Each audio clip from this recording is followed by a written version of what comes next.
Docu-style. Oh, there we go. What up, everybody? Wow.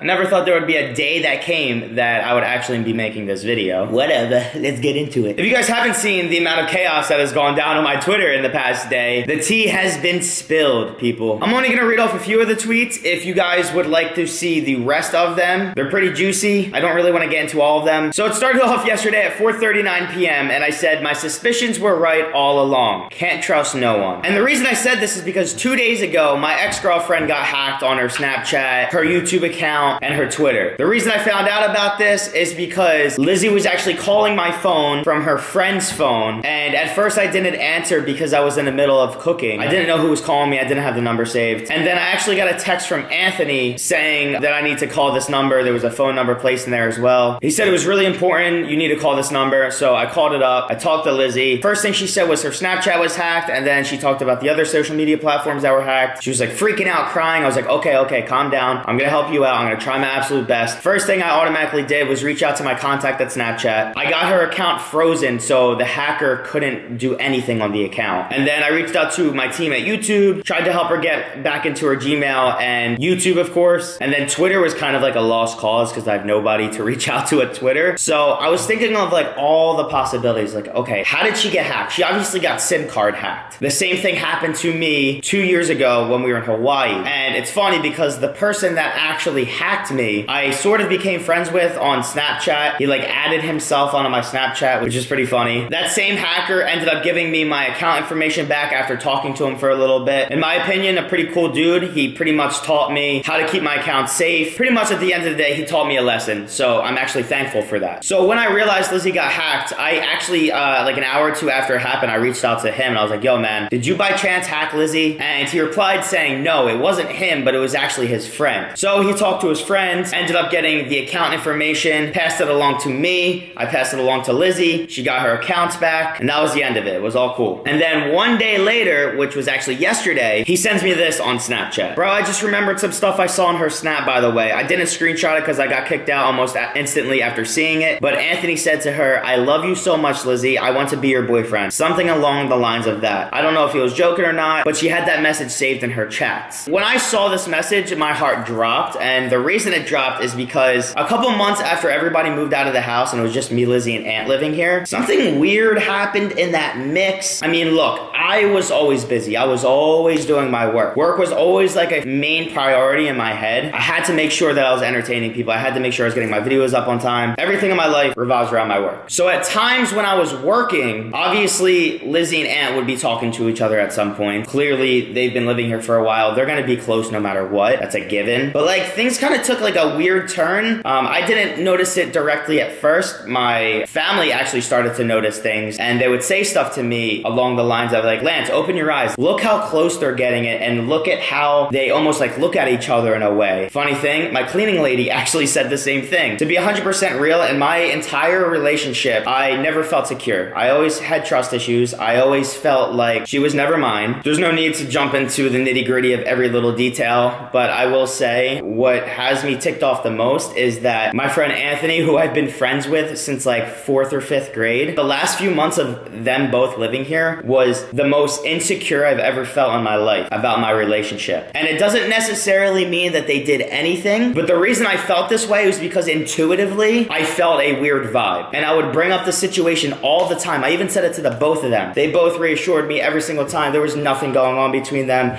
They're just close because they're roommates, blah, blah, blah, blah, blah. But then what really got to me was when I started actually dreaming of situations that would occur involving the two of them. And look, just because I have a dream doesn't necessarily mean it's true. I've had so many dreams that have never been true, but I would literally wake up angry and then I would calm myself down because I realized it was a dream. But over time, not only my suspicion rose even more, but so did my family members. And it kind of got to the point in my relationship where I just didn't really know how to handle it. There was time periods where like me and Lizzie just didn't even talk for a couple days in a row. And it's like every time we did talk, we would literally argue about every single thing, and it kind of just really got annoying. So after going through that for such a long period of time, I think we both agreed that it was just best to end the relationship. I'm not even necessarily mad at Lizzie in this situation. It's more so the fact that I'm mad about Anthony. He would be the last person that I would think that would ever even say something like that to her. Once again, nothing that I'm saying has been confirmed with hard evidence, but I will say I had an hour-long text conversation with him yesterday, and not one single time did he deny the fact that he's been talking to Lizzie. He still stays in contact. I know that for a fact. He also tried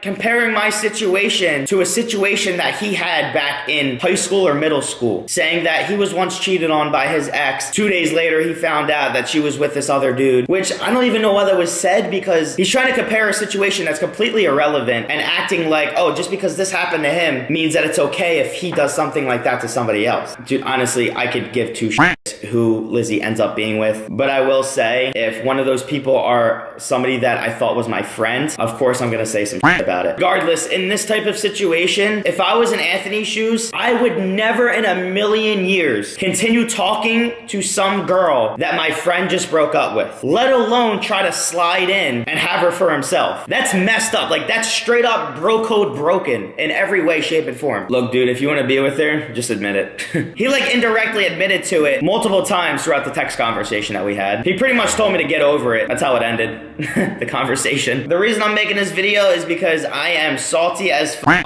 that the majority of people that I let into my life always fuck me over, and I'm always so nice to them. I always do so much for these people, and they always turn their backs on me. That's why I always keep my circle small. That's why you guys are always seeing people circulated throughout my friend group, because for one reason or another, they're not in my life. And because I choose not to say anything about them and not put them on blast to protect them, I always get the end of the stick. To be real, I'm kind of done protecting people. I need to protect myself at this point. On another note, we got some brand new content coming to this channel. I'm actually changing up my channel a little bit. This is difficult because I really don't know how you guys are gonna react to it. But I will say, at the end of the day, I love to entertain, and I feel like I haven't been doing that as of recently. I mean, look, the vlogs are cool. You guys get an insight into my personal life, which, don't get me wrong, the vlogs will still be there. They're not going to be as frequent, I will say, but when I do post them, they're going to be pretty long. And I got some other things in the work right now that will satisfy everyone's needs for content involving me and the family. Big things are coming this year. At the end of the day, I'm still happy. I'm still grinding. I'm doing me. I really hope everyone out there can just take this as a learning lesson from me personally. Be very careful who you let into your friend group. If you're feeling a type of way, you're getting vibes from people, just straight up say something to them. Even if it's not true, if you feel a certain type of way, confront them about it. Ask them. I think that's one of the biggest things I've learned over the past month is just being vocal about my feelings. I've always kept everything bottled up inside of me and chose not to speak about them. And the second I started letting things out and expressing myself, it felt like the biggest weight lifted off my chest. At the end of the day, I want everybody to be happy, but if you fuck me over, Lance isn't so Mr. Nice Guy anymore. Peace.